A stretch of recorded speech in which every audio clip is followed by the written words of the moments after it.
முடிக்குது அதுக்குள்ள. எனவேதான் நீங்க அந்த இடத்துல துறக்க சான்ஸ் கிடைச்சா கிடைக்கும் சான்ஸ் ட்ரை பண்ணி அங்கேயும் தொழுவுங்க. இதுவும் ஒரு முக்கியமான ஒரு விஷயம்.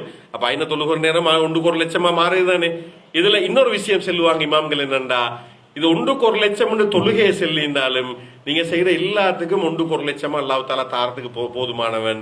எனவே சதக்காலையும் ஒன்றுக்கு ஒரு லட்சம் உங்களுக்கு கிடைக்கும். சரியா?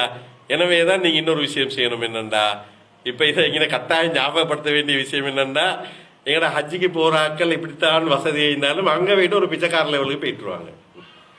நான் ஃப்ரேங்கா பேசுறது. ஏன்னா அங்க சில சாமான் ஃப்ரீயா கொடுப்பாங்க. அந்த ஃப்ரீயா கொடுக்குற கூட்டத்துக்குள்ள பெரிய பெரிய ஆக்கள்லாம் போயிட்டு ஃப்ரீயா எடுக்கிறதுக்கு போலில நிற்பாங்க. அடே நான் செலவழிச்சு அல்லாவுக்காக தியாகம் செஞ்சு போறேன், நானும் செலவழிக்கிற ஆளா மாறணும் இல்லாம அந்த கூட்டத்துல போயிட்டு போலில நின்று எடுக்கிற ஆளா இருக்கிறதுக்கு வெக்கப்படணும்.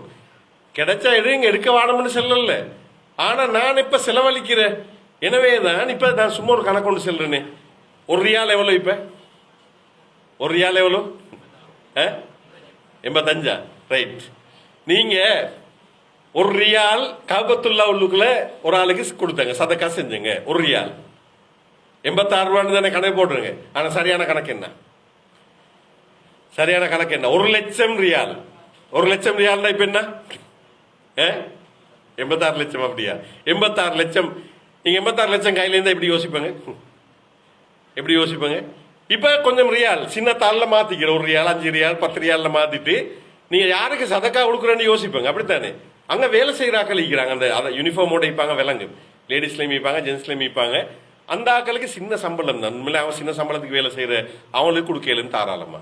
இத மாதிரி நீங்க வெளியிலையும் சிலரை கொடுக்கலும் கஷ்டத்துல இருக்கிற ஆக்கள் இருப்பாங்க. எனவே தாராளமா நீங்க ரைட், நீங்க உண்ட எடுக்கிறத விட நானும் உண்ட வாங்கி கொடுக்கலுமா. இங்க அந்த பெக் கொண்டிருக்கிறேன்னா ஃபீஸபில் பெக் அப்படி உண்டிக்குதா?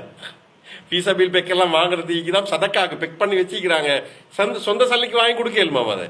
அப்ப எனவே அப்படி நாங்க யோசிச்சா சதக்கா ஏன்னா பாருங்க, ஒன்றுக்கு 1 லட்சமா எங்களுக்கு சம்பாதிக்கிறதுக்கான சந்தர்ப்பம். இதே விஷயத்த நீங்க மஸ்ஜித் நபவி போனாங்கண்டா அங்க ஒன்றுக்கு 1000 கிடைக்க போகுது.